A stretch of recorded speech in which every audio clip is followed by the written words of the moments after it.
தான தர்மம் அதிகம் செய்யும் ஜாதகர் யார்? அதை நம்ம ஜாதகத்தை பார்த்து எப்படி தெரிஞ்சுக்கிறது பார்க்கலாம்.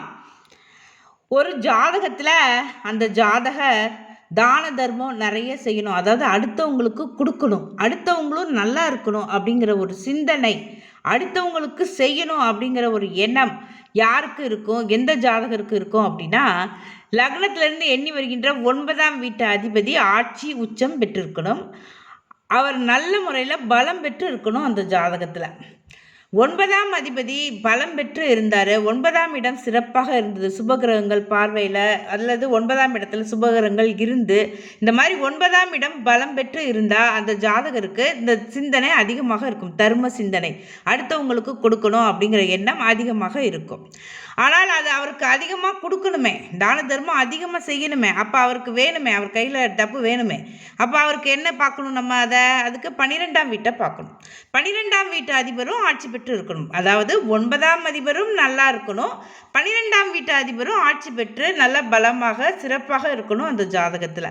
அந்த மாதிரி 9, 12 நன்றாக இருந்து ஒன்றுக்கொன்று பார்வை செய்து அல்லது சேர்க்கை பெற்று இருந்தாங்க அப்படின்னா நிச்சயம் ஏதாவது இதில் நிச்சயமாக அந்த கிரகங்கள் வலுவாக ஆட்சி உச்சம் பெற்று இருந்தாங்க, சிறப்பாக இருந்தாங்க அப்படின்னா அந்த ஜாதகர் நிச்சயமாக தர்ம சிந்தனை அதிகம் கொண்டிருப்பார், தான தர்மம் அதிகமாக செய்வார், கொடை வள்ளலாக இருப்பார்.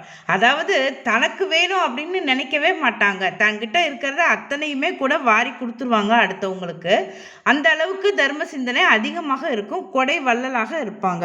9ஆம் இடமும் 12ஆம் இடமும் நல்ல முறையில் இருக்கணும், ஜாதகத்தில் பலம் பெற்று சிறப்பாக இருக்கணும், ஆட்சி உச்சம் பெற்று வலுவாக இருக்கணும். அந்த மாதிரி இருக்கின்ற ஜாதகர்கள் கொடை வள்ளலாக இருப்பாங்க.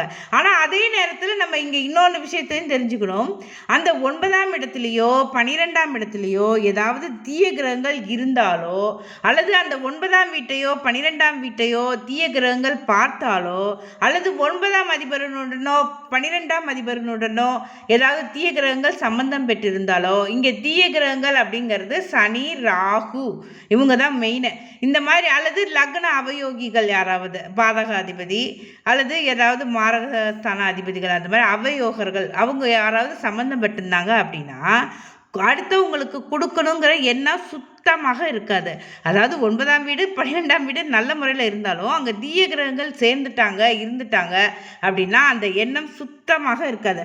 அடுத்தவங்க நல்லா இருக்கணும்னு நினைக்க மாட்டாங்க, அடுத்தவங்களுக்கு தர்மம் செய்யணும் அப்படிங்கிற எண்ணம் இருக்கவே இருக்காது.